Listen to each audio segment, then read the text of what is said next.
Got Your Back Pod Stream is brought to you by Mr. Dirk. From casual wear to suits and formals, Mr. Dirk helps you find the perfect fit with the right look for any occasion. Step up your wardrobe at MrDirk.com.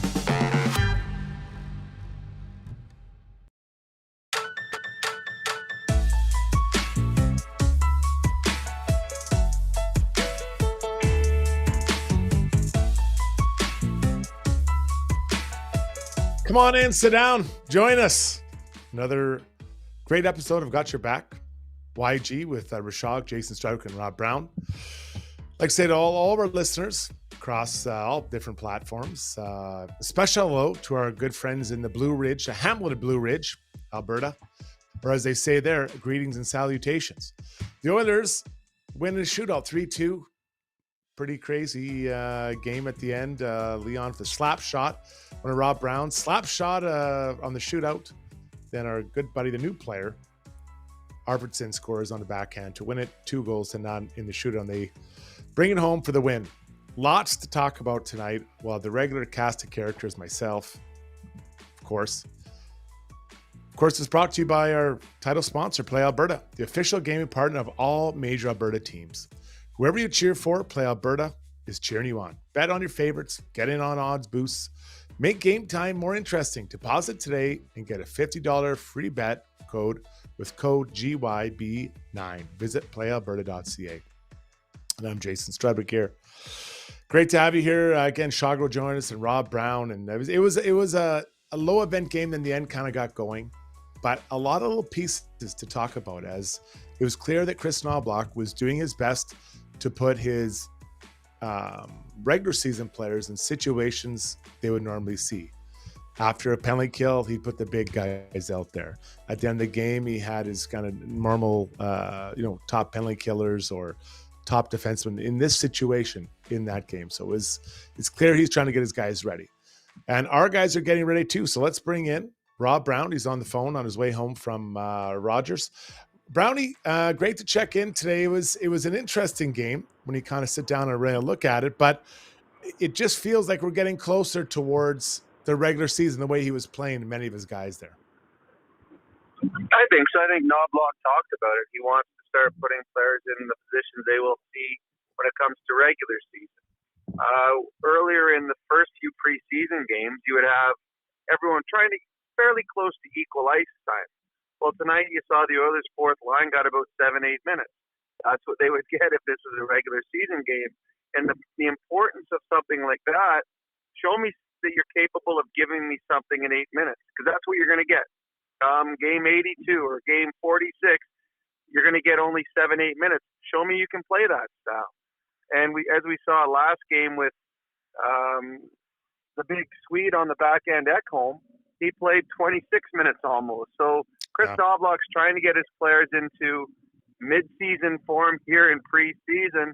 He doesn't want a repeat of what happened in October last year, so he's trying to get this team up and running a little bit quicker this year.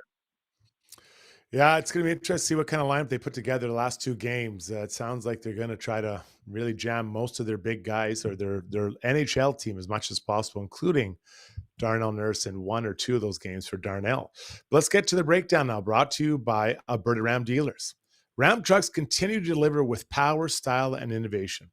The 2025 Ram 1500 features a bold new powertrain, a redesigned exterior, and a state-of-the-art technology. Check out the most awarded light-duty truck ever.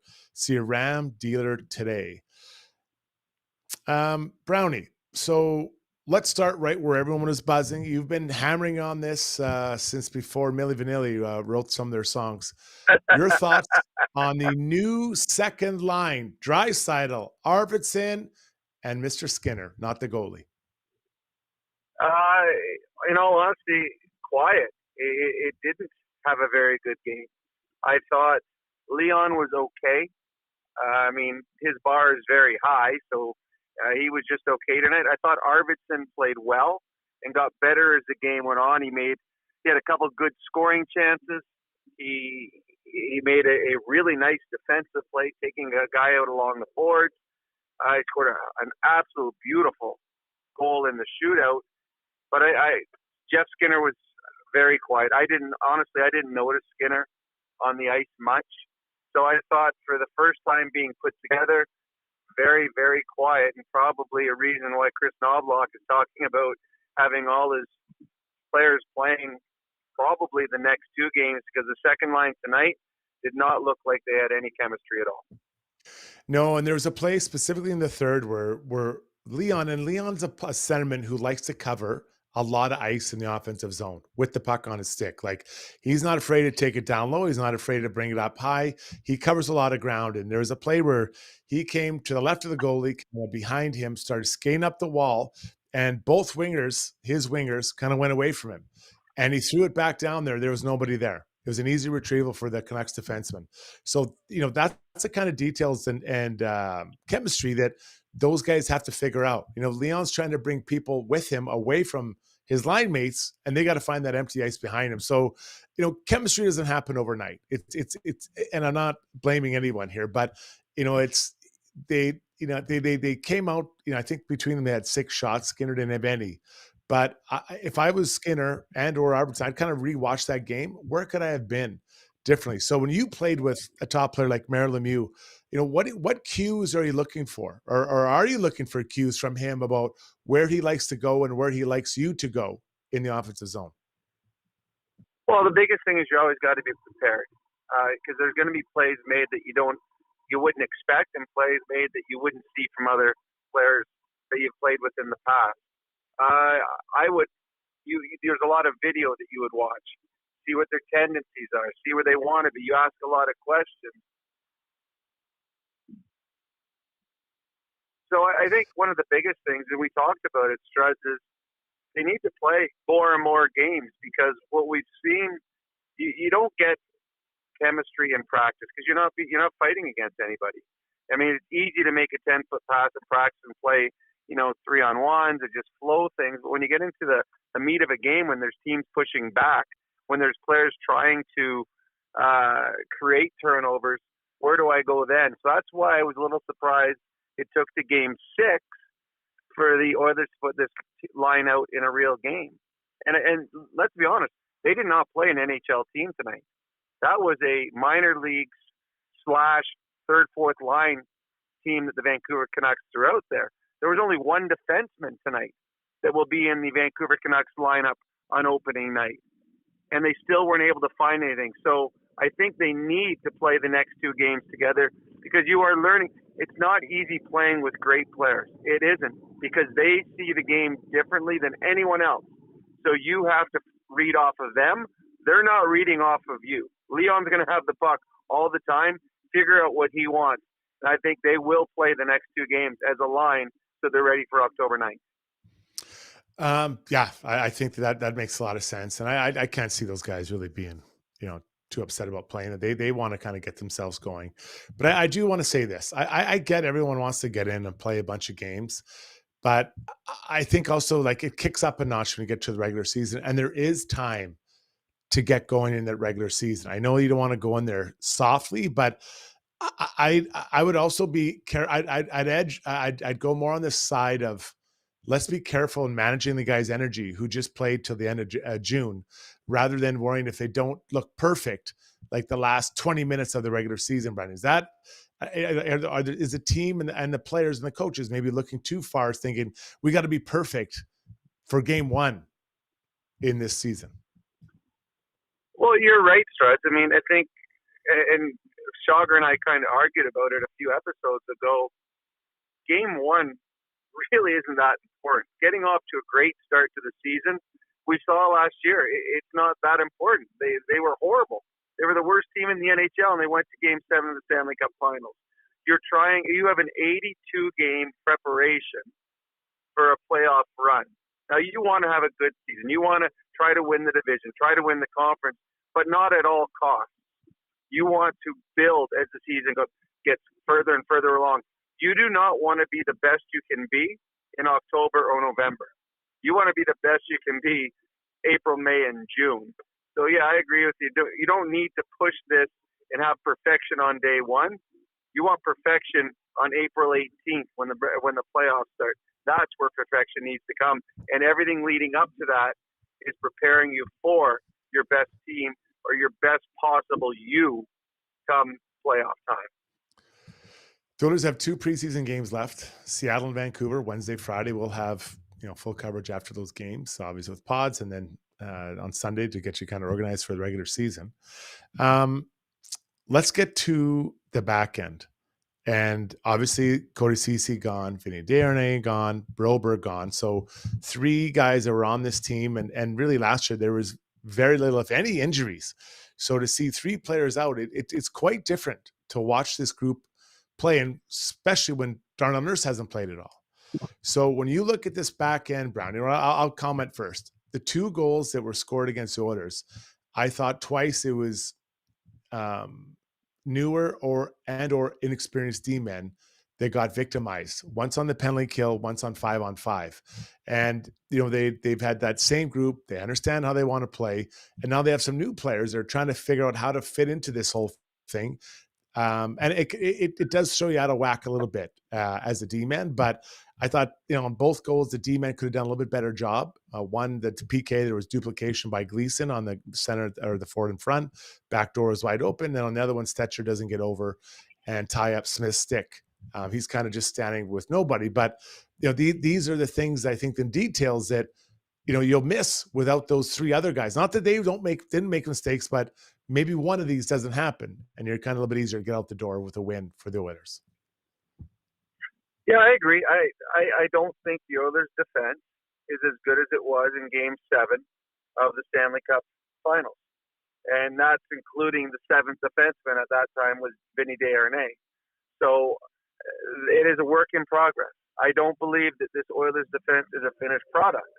I do believe, and you and I and Shaugger have talked about it, there will be at least one other defenseman, and depending on these players as the season moves on, possibly 2 other defensemen coming in. I think that tonight you saw, I believe, Troy Stetcher move past Josh Brown on the depth chart. I think Stetcher, who made the mistake, and I 100% agree on both goals against, but I think when you saw Stetcher move in the 3rd period to play with Kulak, that was a coaching staff saying, okay, Kulak and Brown, this is what we saw with them. Let's see if we can see something different or something better with Kulak and Stetcher. And the play that Stetcher made all the way up to McDavid, the 70-foot pass that created the Leon Draisaitl scoring chance, that is something that Josh Brown can't give you. So, it's a work in progress, and it will be for a while. Emerson, again, he's taken CC's spot, and maybe at some point he becomes better than CC, but he's not right now. And CC is a big loss. Desharnais was fantastic for the Canucks tonight. You knew what you got from Desharnais. That's something that the Oilers are missing right now on their back end. That nastiness, that edginess. And then Broberg with his skating ability. So, the Oilers, I do not believe the Oilers' defense is as good today as it was in June. But we are, again, just in preseason, and they have an opportunity to improve.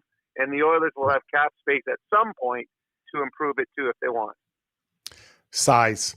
When I look at that back end, it's not as big, right? And that's, you think about it last year, who was the shortest guy in the Stanley Cup final, right? You had Ekholm, Bouchard, both big guys, Nurse and Ceci or Broberg, and then Kulak, and then Vinny or whoever you want to put in there, right? Like that, everyone was plus, and it was a little bit smaller. Oh, there we got Shaugger. He's you got a ticket on the way home, buddy, to get home. Hey, boys. Quick? Oh, can you guys hear me okay? We got you. Hello, Shaugger. Hey, what's going on, Brownie? I'm just happy to be here. I'm glad you're here. I can't see you, but I'm sure you look as good as usual. Yeah. You guys get into any big arguments or anything, Struds, without me, or you guys get along okay? No, we just covered the second line's play, and then we went over the D. I felt that both goals against were the D kind of 2D just made mistakes of reads. It happens fast, but that's kind of how it goes. And we're actually just about to get to the YouTube poll since it kind of leads into that. That whole conversation. Yeah, Struddy, you have at it. You finish hosting this segment because you know where we're at. So then I'll. You're Let's do it. Driving the bus, pal. I love it. We'll bring Zuby in here, and we'll do the DeBoer's poll, brought to you by our good buddy DeBoer's Golf Shop and Fitting Center, helping you play better golf since 1999 with their TrackMan fitting bays, instruction, after-sales support, golf merchandise, and clothing. Go down and check out their pro shop style atmosphere located at 5311 99th Street, right in Edmonton. So Zoobs, streaming's rolling. What do we got for the poll, my man? All right, so tonight we're talking about the D a little further down the depth chart. We're asking, who do you think will be Kulak's D partner for Game 1? The options are Josh Brown, Ben Gleason, Troy Stetcher, and Travis Dermott. And we left a couple people writing in for Emberson. Of course, that's a possibility, but I think in the context of this poll, we were kind of penciling Emberson into the second pairing. But people free, of course, to write in with their write-in votes as well. So, what are you guys feeling in that number Brownie, 6 what do you spot? got, buddy? I got Troy Stetcher as the number 6 defenseman right now. I think he's outplayed Josh Brown throughout camp. He's got an advantage over both Gleason and Dermott because he's a right-handed shot. So right now, Troy Stetcher is my number 6 defenseman. Shaugger? Yeah, I probably see it shaping up that same way right now. And I know you guys already discussed the D. I will say, I'm not sure how Josh Brown makes this team the way things are going right now. I'm not sure how they can start with him. I think he's been struggling. I think he struggled again tonight. I think he's having a heck of a time moving the puck. And I mean, Gleason's played pretty well here. I think Gleason might be playing his way into an opportunity. So again, that more likely in a 7 scenario. But I think for opening night, they probably go with what they know, which would be Emberson next to Nurse and then Stetcher in the third pairing. That'd be my gut, Struds. Yeah, well said. I think, listen, guys, Josh Brown, you have to understand what he is, right? He's a 7th defenseman on a good team, maybe an 8th defenseman, right? And the Oilers have a lot of options they can fill in those spots. So he's fighting for ice time is what he's fighting for. And tonight he played over 17 minutes. I'm not sure that he's a 17-minute kind of guy, right? He got quite a bit of penalty kill time. I see him as maybe a 13 to 15-minute guy.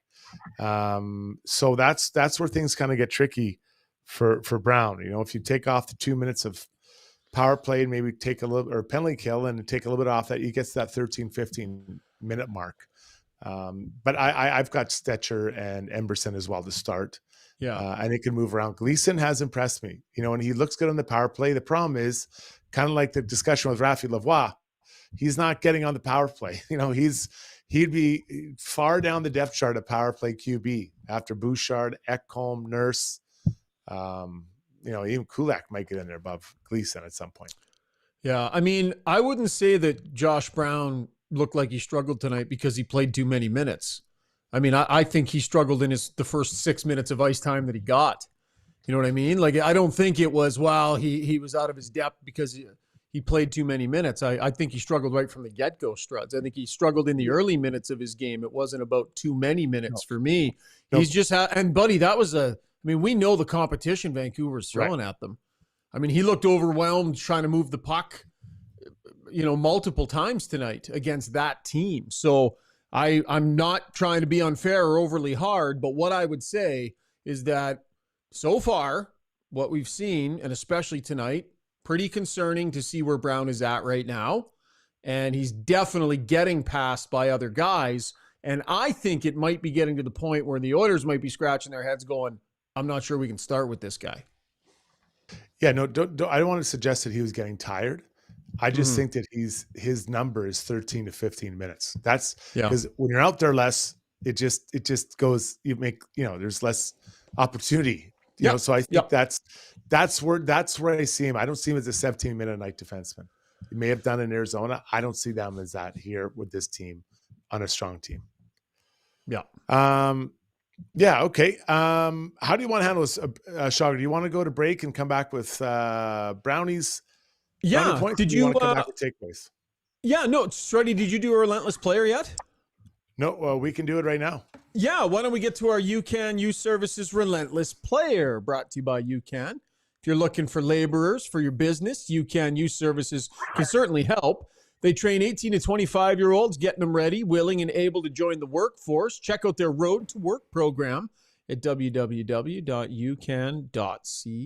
Struds, I feel like I know who you're going with, and I feel like he was wearing a Canucks sweater tonight. No, you know what? I I can't. I won't do that. You're not I have doing another it? guy. Why? Who do you think I was going to say? Kiefer Sherwood. I did like his game. No, but I'm going to Pain go in with the a ass, guy. eh? He is. I'm going to go with a different guy. And this is why. I did not have this guy at all. And I didn't think he'd have a chance to make the team or even get up and play. But Travis Dermott, I think he's played pretty well. And he had a good game tonight. Led the team in minutes. Like they obviously said, like, let's just get this guy out there and playing. But he was physical, took that one penalty. I actually didn't even really mind that penalty. But he surprised me with the game he's brought. Not a big guy, so when I talk about defensive size, I think that's maybe a challenge for him in the Oilers. But I've been surprised by his game, guys. So I got to give a guy a shout out, especially a D-man, Brownie. No, I liked him too, and obviously the coaching staff did. He got some ice time tonight. Although Kiefer Sherwood, he was really noticeable for the Vancouver Canucks tonight. But if you're keeping it in the Oilers organization, no stress. I trust you. You're a D-man handing it out to another D-man. Good on you.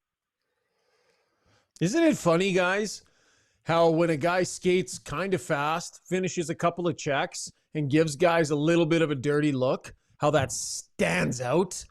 Like, what happened? How did we get to this place where all a guy's got to do is take a few hard strides, bang into a couple of people, and like just sort of just snarl, and we're like, well, that guy's, what happened to exhibition hockey and guys being desperate to make teams? And I know I sound like a dinosaur right now, Struddy, but Mike, like, this is the second time this preseason we've watched a player and been like, well, he stood out just because it was like the bare basics of what guys should be doing, trying to make these damn teams. Yeah, it's changed quite a bit, right? And Goodness not to sakes. toot my own horn, but I had 7 fights in 6 games the first year I played in the NHL. There hasn't been a fight at all, has there? I don't think there's been one fight in 6 games for the Oilers. Am I wrong, guys? No. I mean, Corey Perry went over there and certainly had the intention to do so, which you appreciate. Anyway, we're just going to sound like dinosaurs here if we're just like, oh, back in my day. But I don't know, Brownie. Is it weird to you too? Like, guys stand out so easily just by throwing a few hits and shoving someone after a whistle. Well, it's true. It's the way the hockey is nowadays. It's not, hockey isn't physical anymore. It just isn't. It's all skill, and it's from the rule changes from minor hockey all the way up. When you take the physicality out of minor hockey, kids can skate through the middle, not get hit. And this generation right now are the first players that came through that way.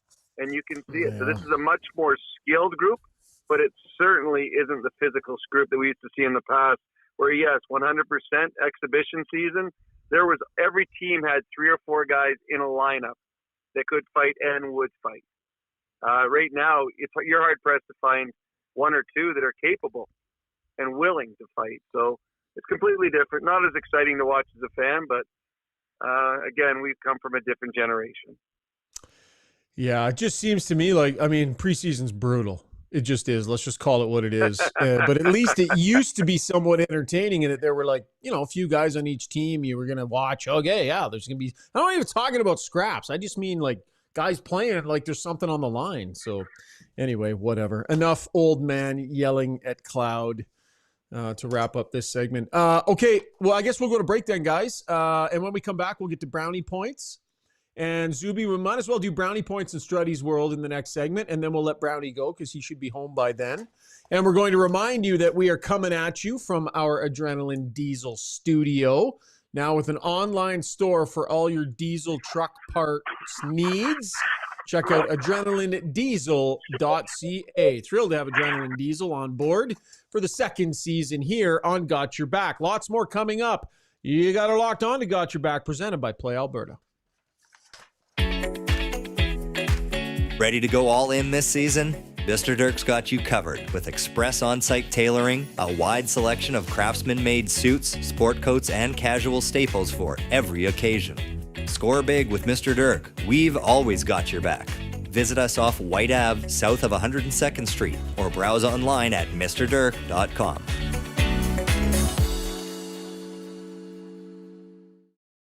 So at Timberhouse, our guiding philosophy is naturally inspired living. We believe that through design, we can solve problems and enhance people's lives. We follow biophilic design principles in all of our builds to incorporate natural materials, natural light, to enhance all the spaces in a home. When you have your space perfectly reflect who you are and what you value, and it's made well, we think that that just leads to better living.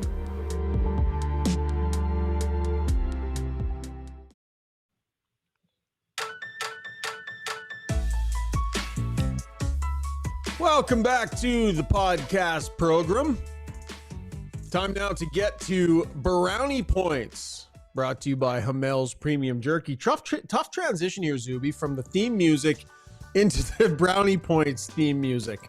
Let's make a mental note. Played the wrong theme. Yeah, no, I should have played the... I'm chasing my tail here tonight. I played the wrong theme. No. Sorry, I wasn't even criticizing you. I was just thinking maybe we shouldn't do Brownie Points right out of a break because you've got the two different musics to deal with. But no. That was not a shot at you at all. No, but yeah, it's all good. I would have done it differently if I had it to do again. Look at all the amazing meats at Hamel's. Like Randy and I went there this summer, and I couldn't believe it. The place was massive, and they have absolutely everything. They've got everything. It's not just beef jerky. They got it all. But the beef jerky, if you want to order online, that's what they are absolutely famous for. So albertajerky.com is the website. Highly recommend you go on and grab some. We all love it. But I have to say, guys, if you're ever in Cold Lake, you got to stop by. Super friendly, treat you like family. Absolutely stocked with anything and everything you could possibly want. Brownie, bring us some points, my friend. All right, let's start with 90 brownie points for the old man, Corey Perry. The old man still has hands. That was a really pretty goal coming off the boards in front of the net, going around the goaltender, Lankinen, who I thought played well. And then he still has some snarl, too. When Connor McDavid was getting tied up with, I think it was P.S. Suter, all of a sudden here comes Corey Perry. So the old man in the lineup still played old man hockey. Scores a pretty goal and then gets involved physically. I had 33 brownie points for Victor Arvidsson, who got better as the game went on. That line was not good tonight. The second line did not look good at all, but Victor Arvidsson did. I thought he got better as the game went on, had a couple really nice scoring chances, and he scored an absolute beautiful goal in the shootout. So good for Victor Arvidsson. I got 100 brownie points for Leon Draisaitl and his slap shot in the shootout. That is my move. If you go down and you hit the spot, the goalie cannot stop it. It is the best shootout move there is. Leon Draisaitl's got pinpoint accuracy. If he does that every time, goalie can't move fast enough. And that was an unbelievable shot by Leon Draisaitl. Hope we see that some more. I don't know on the next one. I don't know if I want to go plus 44 brownie points or minus 44 brownie points for the overtime. That was an incredibly exciting overtime, but might be the worst executed overtime in the history of the NHL. There had to have been 15 grade A turnovers. Some of the worst turnovers you've ever seen. Guys are having 2-on-1s and throwing it back and giving the opposition breakaways. It was exciting because of the dumb mistakes that were made out there in that overtime. And the final one, this is the biggest one in the history of brownie points. Minus 64 million brownie points to Cam Neely. You cannot throw your starting goalie under the bus in contract negotiations. I mean, what was he thinking of? You've traded the other goalie away. You don't have a backup. Your best goalie, you can't come out public and say things like that.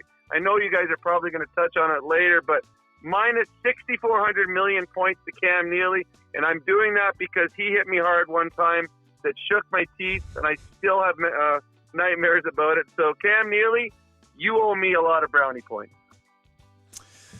Yeah, we're going to get to that. I have a feeling that might pop up as our play of the day. For anybody who didn't hear, stick around and we'll flesh out the rest of those details. I have a question for you, Brownie, and maybe for you, Struds, although I have a feeling Brownie is better equipped to answer it than Struds. So you wind up for a slap shot from like the hash marks at the top of the circles. Like how big a space do you think you could hit? Like how big is the space that you're picking when you're doing that? I'm picking bar down. But it's corner bar down. Yep, it is. But all you have to do is, in all honesty, you're just going over the glove because you're always going glove side, and you're just trying to go over the glove. And if you hit it, the goalie can't stop it.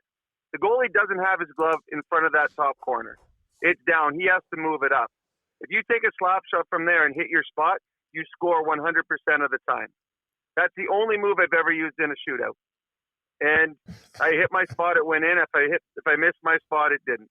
But the goalie never made a save on it. And that goalie didn't even move on that goal. He did not move on that goal because he's taking a slap shot from 15 feet. You hit your spot, it's in 100% of the time. I've seen him do it so many times in shootouts with kids we teach, and he just comes in, obviously coming in on his heels, not a great skater, but let's not get off the point here. And then just hammers it. And every time everyone just explodes because it's like, what is he doing? And then he scores. And you do that to the kids? He does that to the kids in net? 15. They're 15. Yeah. They're not kids, I guess. Yeah, they're high school kids. They're all bigger than me, but yeah, sending a message. Get out of my way. So good. It's so good. I love it every time I see it. I love it. But you look so bad. Like, I know guys miss breakaway or miss shootouts all the time. They'll put it wide or, forehand, backhand, and they fire it wide or whatever. But if you just step in and waste one over the net, you look like such a tool. Like if you miss your spot, you look like more of a tool than if you just miss in a different way. Yeah, I disagree. So. If Leon Draisaitl hit the crossbar tonight, I wouldn't have thought he looked like a tool. Oh, what if he just wasted it right over the crossbar, over the goalie, smashes off the glass what's the difference behind him? What was the difference between that and was it Spronk that came down and hit Skinner's hat? How is that any different? Percentages.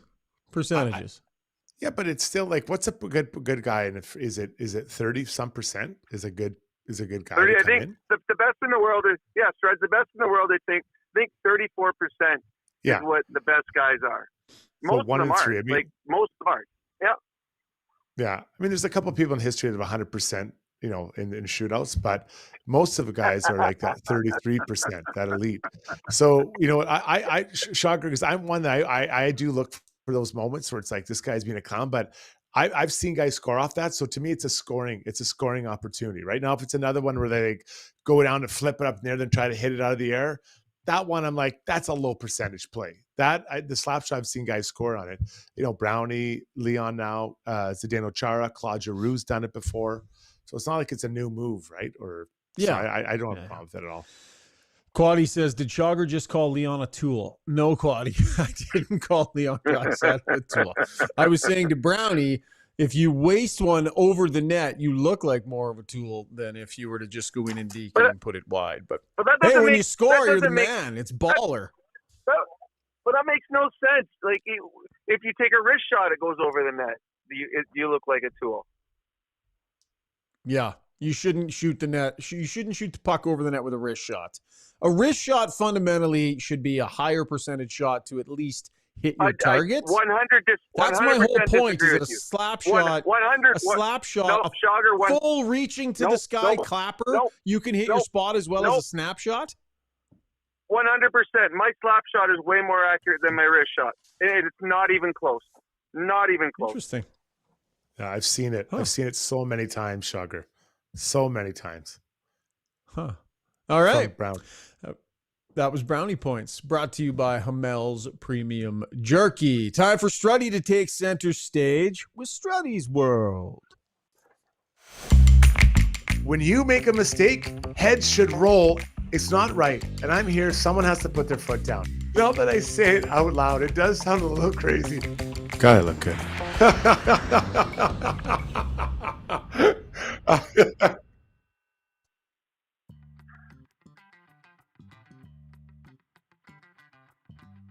I don't think I got buried. I held my own. Maybe not. Struddy's World brought to you by DLR Vinyl Products. They got locations in Calgary and Edmonton. Whether you're a homeowner, contractor, or a builder, DLR is the most reliable source for vinyl fence. Opened in 2005 and not going anywhere. Unmatched service, high quality North American made products. Visit dlrvinylproducts.ca. Did Rick or Rob get a say on that music, Zuby? I feel like that... We're bringing back the old scoreboard music. Steve did it the other night, so I thought I'd roll with it. I want something for Struddy's World. It's nice to have the Brownie Points music rolls in to Brownie Points, so we're just messing around with the old scoreboard that's just got music. a little bit of like, hi, I'm here to fix the radiator kind of feel to it. You know what I mean? Chicka-wacka, Here to chicka-wacka, chicka-wacka. fix the vinyl fencing. I'm here to fix your vinyl fence. Go ahead, Struts. You know, I'm a fan of all sports, and I've been a fan of sports for a long time. And a lot of times you kind of, not fall in love, but you become, I become really interested in, in other top athletes. And today we lost two huge athletes in other sports. And I think for both of them, they transcended the sport they were in. We'll start with Dikembe Mutombo, passed away today. He was, if you didn't know him, he was an incredible shot blocker, played for Georgetown, came in, and he was shot blocker, one of the greatest shot blockers of all time. And after he'd block a shot, he'd wave these massive finger at you like, no, not in my house. Like, he's unreal guy. And he passed away. And, you saw so many tributes pouring from him about obviously what he was on the court, but how he was so huge to Africa. Apparently he donated $18 million of his own money to help build a hospital outside of his hometown and named it in honor of his mother. Like, an amazing, amazing guy. And I've always loved it. I loved his athleticism. I loved the way he competed. But when you read all these tributes of what he was like off the court, it's even more impressive. The second guy, and this came later in the day, was Pete Rose. And, an incredible player in his time, all-time leading hits leader in the in Major League Baseball. Played with Cincinnati, a little bit of Montreal Expos, and just an incredible, Charlie Hustle, just an amazing guy. My dad told me story after story after story. Like, John Tonelli and Pete Rose are the two people he wanted me to be with. Just work your ass off. And that's what those two guys did. And then he became, the rumors came out, he became a manager. He was betting on baseball, then allegedly betting on his own. Then he couldn't get into Hall of Fame. Well, today he passed away. And he is, to me, one of the most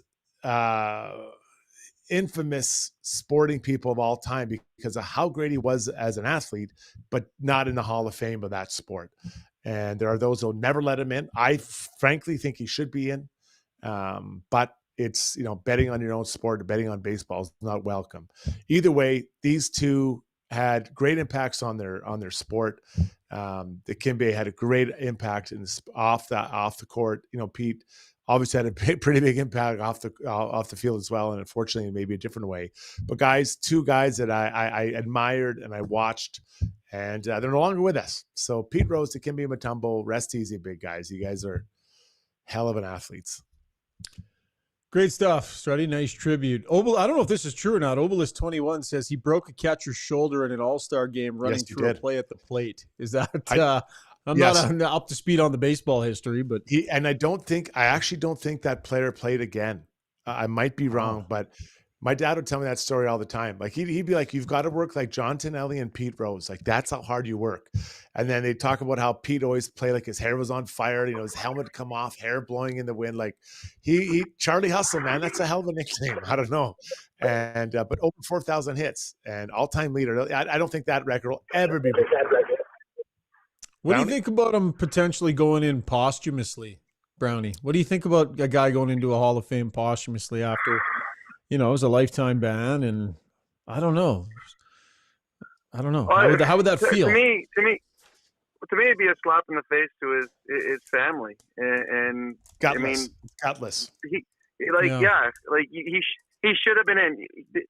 I'm guessing that in all the Hall of Fames, in all the different sports, there are some people that are in them that have done much, much worse than bet on a sport. I'm just going to throw that out there. Yeah, I mean, he bet on a sport as a manager. He was going in as a player. I would have had him in 100%. So putting him in after he's passed away, as Struddy was just saying, gutless. They should have put him in while he was still alive. Yeah, and I'll just jump in here quickly. I think that his mistake Pete made is he should admit it right away. Yes, I made a mistake. Yeah. I have a gambling addiction. I don't know whether he did or didn't, but it sounded like he gambled a lot. Come out. I'm getting help. I'm trying to do stuff. But Pete was so stubborn, and he would never really say that he did. He bet on baseball, but not on his own team. Just admit it. If they caught you, just admit it. Get it over with. And I think he would have been in the Hall of Fame. So now putting him in after he passed away, I think it's gutless because it's like, wow, I proved my point. And so I don't know. I don't want to get too worked up with baseball on a hockey podcast, but it does bother me. It really does bother me that's how they're going to do it.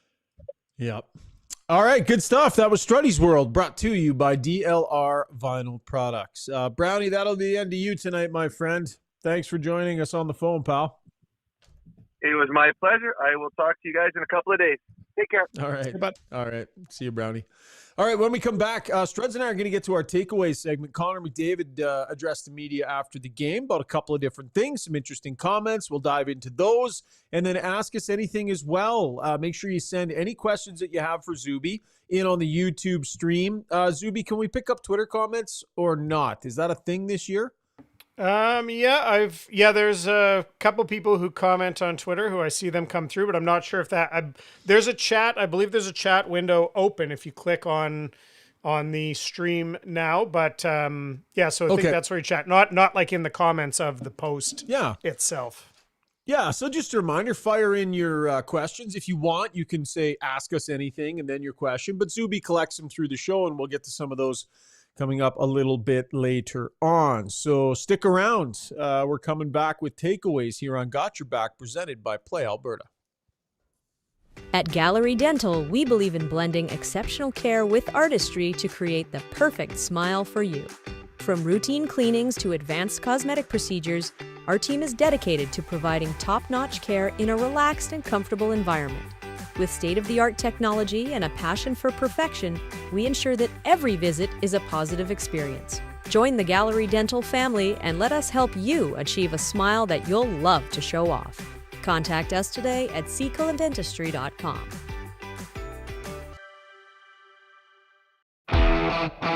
Specializing in heavy-duty commercial truck powertrain repair, performance, tuning, and part sales, Adrenaline Diesel's professional team is ready to assist you with all of your needs, from the simplest oil changes to engine conversions, overhauls, and engine modifications.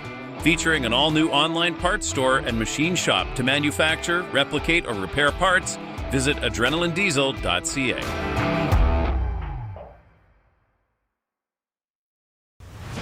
With over 18 years in the industry, Kelly Zaretsky and her team at Blue Summit Accounting deliver client-focused solutions and financial guidance for success in a simple and comfortable way. Whether it's for corporate or personal needs, Blue Summit Accounting can help with taxes, estate planning, financial services, bookkeeping, and more.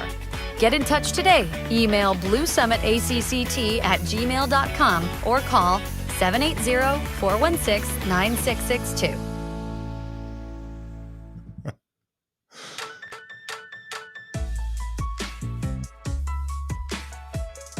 Time to roll into our takeaway segment, brought to you by Horizon Ag and Turf. Did you know the Oilers are getting kicked out of Rogers Place for the next week and the rodeo is moving into town? Well, Horizon Ag and Turf is the official tractor supplier of the Canadian Finals Rodeo. Find Horizon Ag and Turf at 13 locations across Alberta or online at horizonagturf.com. They are your local John Deere experts. Happy to have them on board this season as sponsors of our takeaway segment on the show. So we've talked a lot through preseason, Struds, about kind of the way this has gone. What lines are together, what lines aren't together. How long they waited to put Draisaitl and his line together. Into the 6th exhibition game, that seemed a little bit odd.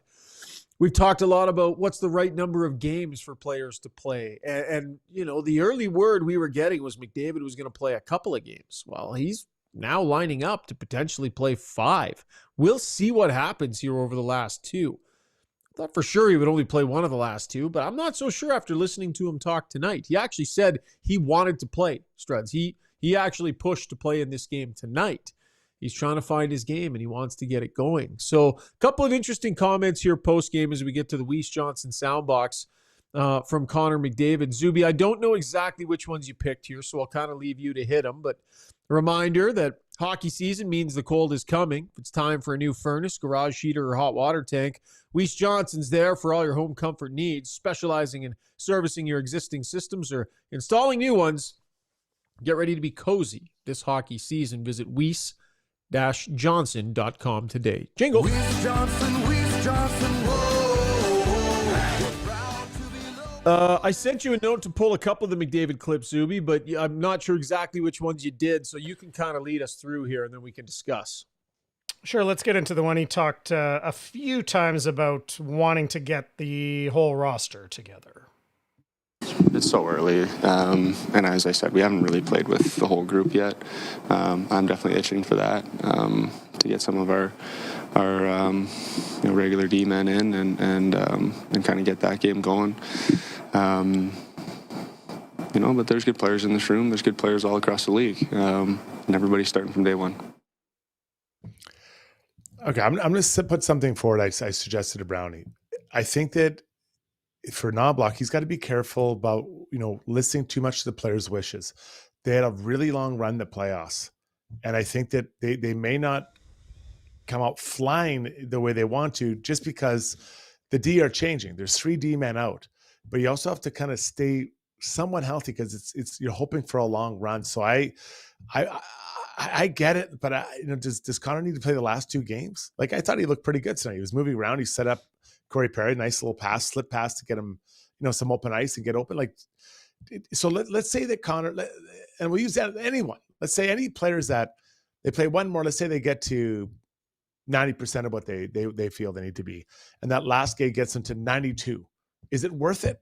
Is it worth it long term to have that last game to get to 92 rather than 90%? I would be careful, and I'd probably say, guys, we're each gonna play one, and we'll move you on to the game one of the regular season and kind of save it for there. Zuby, what else do you have from Connor tonight? 97 on the second line. Zuby, are you there? We better not have lost Chris. Oh no, I'm here. I must. I unmuted myself. Struddy's right though. We got them on we got him talking about the second line. We got him talking about getting on the road, and we got him talking about what the group needs to work on. Okay, go ahead and roll the one about what the group needs to work on. I feel like there's still some things that we got to iron out as a group, and I think everybody has another level that they can get to, and hopefully we'll get there this week. It's kind of like each individual has to work on his own game, but there are pieces of the team game that ideally would start to slide into place too. Is there a bit of a balance there? What parts of the team game do you think need to come together? Yeah, it's hard. We haven't played much with our group, and I think you'll see that the last 2 games. I'm hoping so.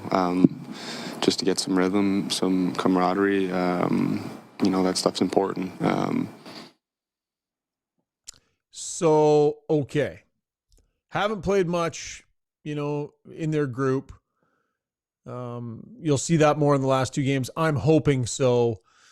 I really have gotten the sense from McDavid that,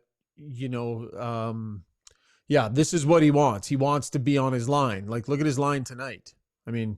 That was the most disjointed line 6 games into an exhibition season I've ever seen. So you kind of get the feeling, Struds, I know what you're saying. You don't necessarily want the players to call all the shots, but when McDavid comes to you and is like, I'd like to play tonight, you're putting him in. There's just zero debate about that. You put McDavid in if he says he wants to go, but if he plays these next 2, that's 5. Well, you could go back to last year and revisit, and he's spoken about, maybe he was too intense in the summer and there's too much intensity. With the captain skates and coming back, they're so intense to get ready for game 1.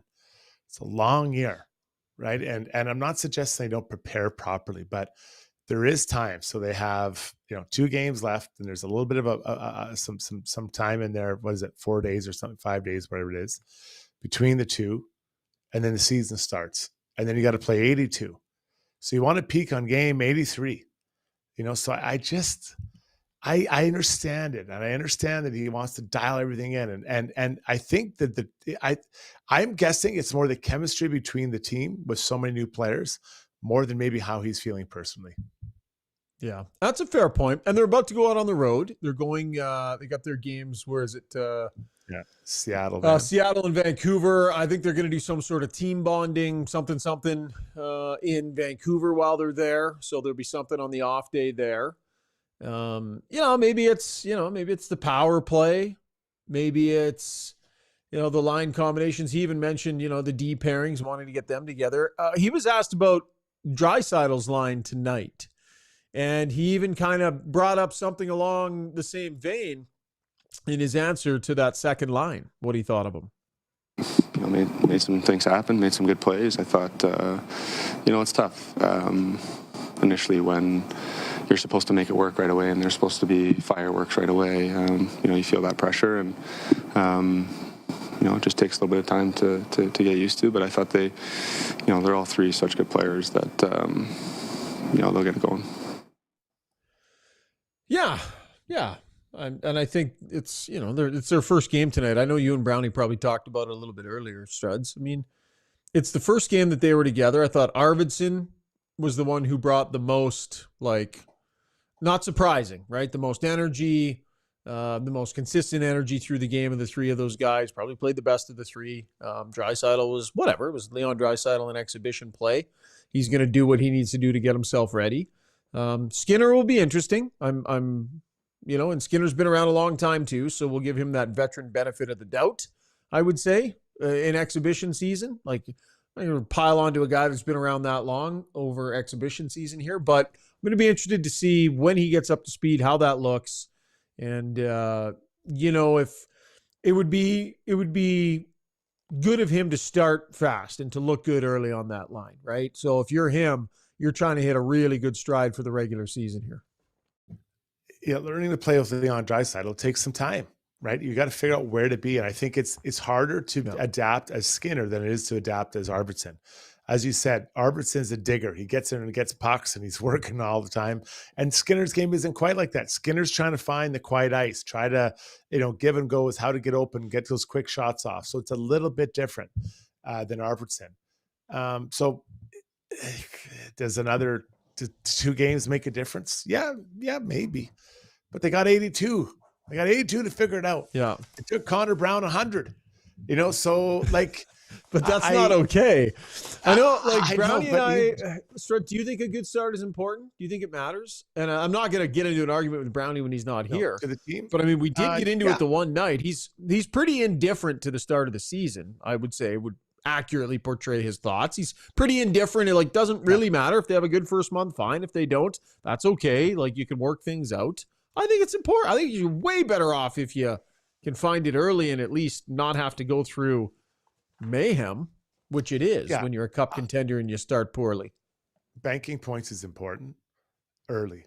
I do think it is. I think Brownie's points are not going to be as bad as they were last year to start there. It's impossible. My concern for this team is there's going to be a lot of new players, on that second line and in the defensive decor. And that affects the decor. It affects the forwards, moving the puck up, understanding how to defend, all those types of things. So I think that coming together is going to be a challenge. And yes, it can be accelerated by games, but you also need practice time as a group. So, tonight, Knobloch said it, there'll be some players leaving tomorrow. I would cut down pretty heavily, not even so much for the games, but for the practices. I want my group. I want a one ice time. I want to have guys running through it. We're clear. This is how we play. This is how we do it. This is what happens. So the games help, but I think practice. So, you have a couple, 2-3 practices, this week maybe, and then you have 3-4 before the season starts. I think those are as important, maybe more important than the games to get this team on the same page. So I want one ice time. I think they're going to get the roster down a pretty significant amount. I think we could see them with 14 forwards on this trip that they're about to head out on here. Why not? 14 healthy forwards and skaters. Yeah. Why wouldn't Yeah, you? you don't drag everybody along with you. It's No. that time. It's that time for the team to start feeling like they're a team and to start coming together as a team. And yeah, you've got a couple of bit players who are still trying to make it on the outskirts, but that's like a 1 or a 2 off. For the most part, it'll be the team now, and it's time for that. But the practice, that's where you put things in. That's where you get dialed in. It happens, right? And so for Leon and that second line, I get games are important. Don't get me wrong, but I'd run a lot of situations like line rushes, then turn into an end zone where you're battling and you're figuring out where each other's going to be and all that stuff. Like that's how I would try to help those guys find that chemistry and understand where that and put them in those spots, make it happen. I thought Hamblin had his best game so far of the preseason. I thought he was energetic. I thought that line had some decent looks. Anybody else, like the spot that's open, he would be a guy that should be right in the fray, scrapping it out because he's played games with the team before. You would think that he would, but I haven't really noticed him as being in the fight, Struds, till a little bit more tonight. What do you think? Is he in the conversation? He's in the conversation for a call-up position.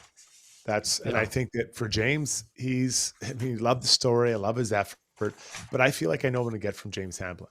I think he's above Lane Peterson, but probably below Philp, right? Below Ryan, Derek Ryan. Like that's where he's at. But I think he'll get called up this year because if you want a shot of energy, that's your guy. All right, that was Takeaways brought to you by Horizon Ag and Turf. We will roll right into Ask Us Anything, brought to you by Mortgages by Maria. With recent news of the Bank of Canada lowering rates, now's the perfect time to revisit your mortgage options.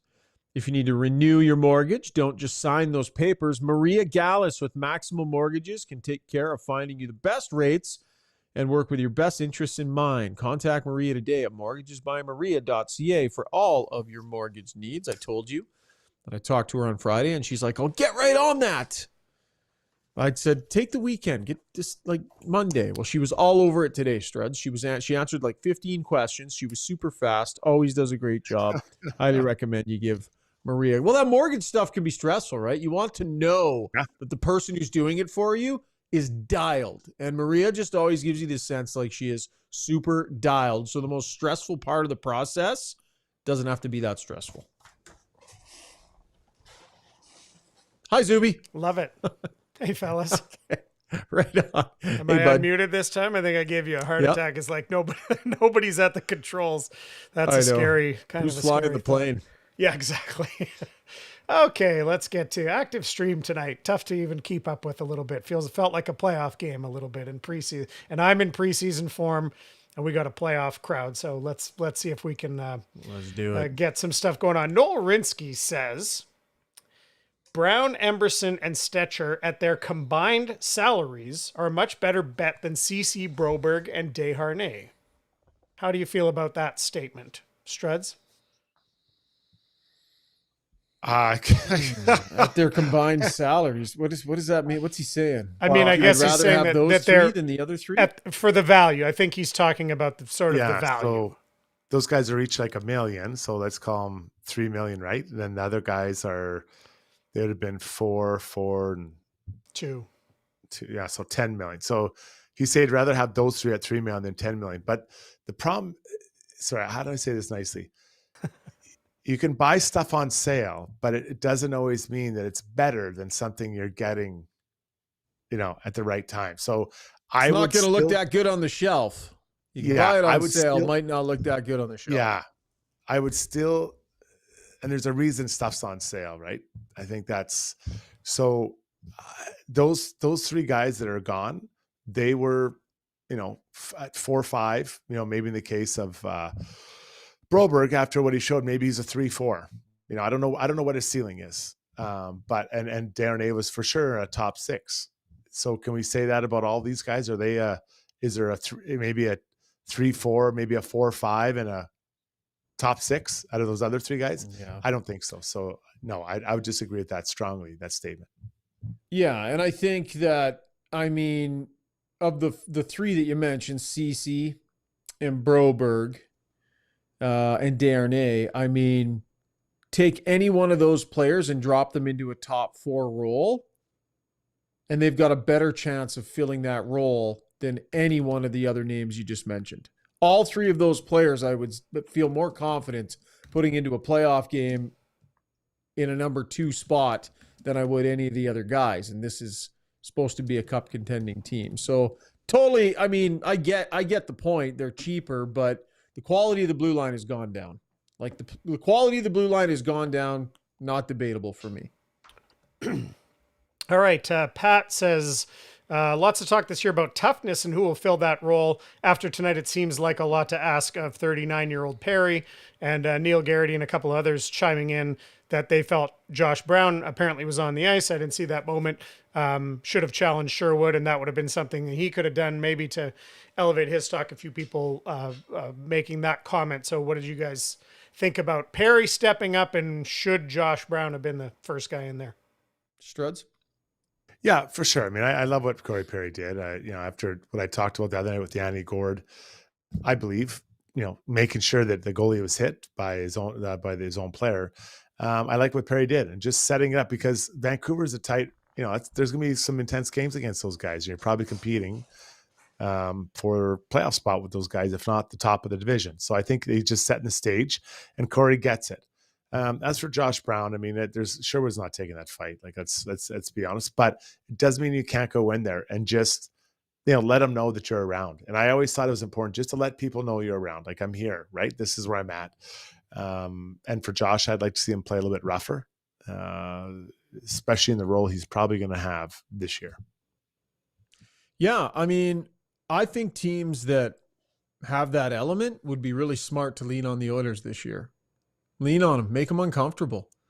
You get them squirming a little bit, because they do not have players who are comfortable in that situation. They don't have enough players. So you're either going to suck Darnell Nurse into having to do it. Corey Perry, as we all know, is willing, but he's only going to be able to do so much. So yeah, the Oilers, there was a time when the Oilers were coming at you, Struds, and it was like, look out. And not that long ago. But I think this is going to be something we will talk about consistently through this season, because I don't think Brown's going to be good enough to be in the lineup regularly. And I don't think that they currently have the ability to handle whatever situations are coming their way. They're just not built that way. And people can say, well, that's not the way the league is anymore. Okay, sure. You have 2 of the best players on the planet. You need some people here who can handle the tough stuff if and when it crops up. And to me, I don't necessarily see it. I don't want Darnell Nurse to be the one that has to do it all the time. Obelisk chiming in saying, with Cece and Vinny gone, that's half of your PKD men that will be changed this year. That's where they really need to get time to gel with the forward pairs going forward. And I think we remember how Knobloch liked to make pairings, right? He liked to make forward pairings, D pairings together on the PK. So is that, a strong reason to try to get it squared away for these last couple of preseason games? I thought the PK looked pretty good tonight. I'm not gonna like the way they were pushing down. The forwards look, because it was, who was this? Paul Colton. It was Brown. It was who am I missing there? You're talking about the PK tonight? Yeah. Did Peterson kill it all? In there. Like, there was Henrique kind of there was a rotation, right? He had a rotation going, and I thought they did a good job. So the forwards, I'm feeling. Did Arvidsson kill? Yes, he did. He did kill. Yeah. So yeah. They have a plan for that. The D are the ones that are the trouble, because it's Nurse and it'll be Nurse and Matthias Ekholm on the left side. Who comes out the right side? Is it Bouchard, or do they put I think Kulak probably gets in there. On the right side, I'm guessing. Then you have to find the fourth. Who's the fourth guy? Who is it? Stetcher's pretty small. Maybe it's an Emberson. Knobloch did say, Emberson, I think there's a really good chance Emberson gets a look there. And Knobloch did say that Bouchard will do some killing this year as well. So, but I would think Emberson is the guy they're looking at, thinking that guy's got to be a killer for us. Yeah, and he's got a huge opportunity. Like, it's there to get it done. And he blocked some shots today. Like, he did a pretty good job. Okay, you asked if people on Twitter could chat, and Brett Sagan chimed in right away and said hello. And then he also asked, we're going to go out of hockey here, lowest round score, golf score of your life, and which course? Mine was a 78. It was somewhere in Penticton. I can't remember the course. And it wasn't from the deck one.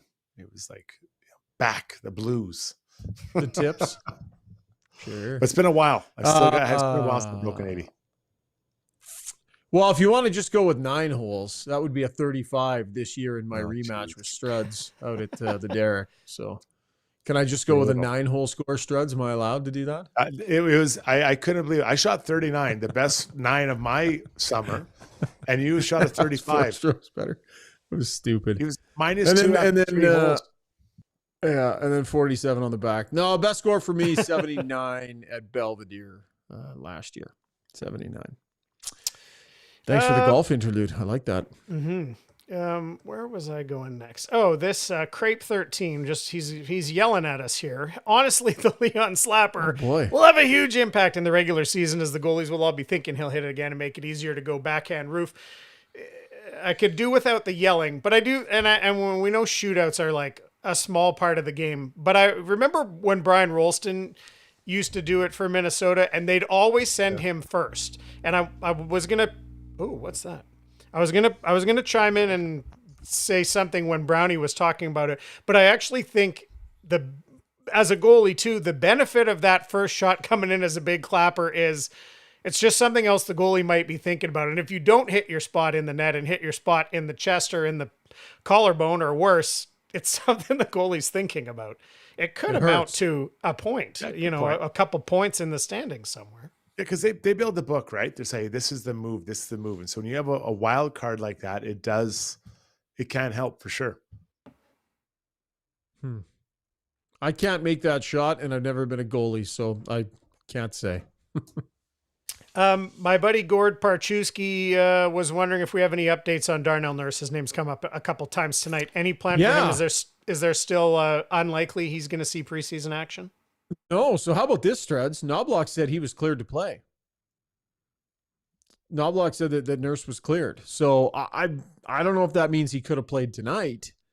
But so yes, I would expect the Nurse-Emberson pairing to become a thing in a game potentially as early as the Seattle game on Wednesday. So yes, that is the word from Chris Knobloch. Sounds like they're being cautious with him. Like Darnell and Pratt, he's been doing everything in practice. Full contact the entire way through. Hasn't missed any drills. Full participant. So, we should see him get into some game action. And it doesn't sound like Calvin Pickard's going to be an issue for the start of the season. He should be getting back on the ice pretty quick here. Okay, what did I have? Last one. Before we wrap up the poll, Peter Matichuk, he was in agreement with something Ryan said the other night. Podkolzin will be Henrique's left winger early in the season. That would move Janmark down. We talked a little bit about this last night. You see anything more tonight? Do you have any inkling that you think that there's a likelihood of that happening and happening early? Can Podkolzin play himself into that spot, Struds? Yeah, I don't think. Well, that'd be an amazing outcome. Like if you want people pushing from the bottom up, right, and for more ice time. I said it before, and it wasn't well received by my two other hosts here, but I think that there'll be the bottom 6. There'll be some movement as far as what that looks like, and I think also the top 9 there'll be some movement, right? So we're not going to see 4 set lines the whole year. It never happens that way. So Podkolzin moving up, yes, I think there's an opportunity that could happen. Does he move up 2 lines? I doubt it, but I think 1 line he could go up there for sure. Yeah, let's wait and see. I mean, Janmark's fine. He is what he is, and I haven't minded him. He's thrown some hits and tried to be physical, and you can tell he's getting himself ready. So look for a strong start to the season for Janmark, right? He's been that guy that's had to start in the minors. He's been that guy that's been in and out of the lineup a little bit.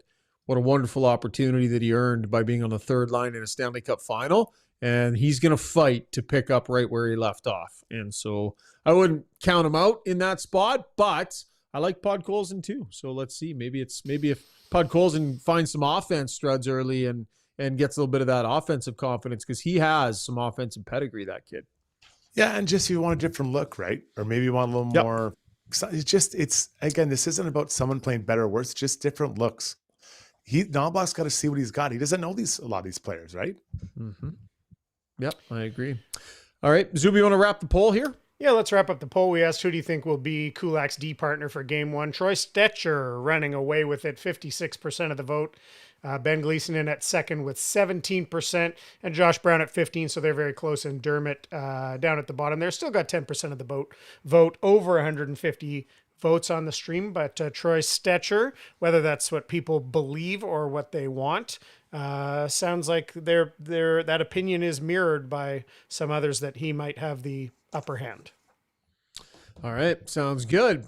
Let's wrap the show with our play of the day, brought to you by Gallery Dental. From air polisher cleanings to advanced treatments, Gallery Dental offers a full range of services designed to keep your smile healthy and beautiful. Their experienced team is dedicated to providing personalized care, the latest technology ensuring you get the best treatment possible.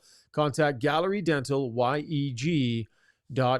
And for this one, Struds.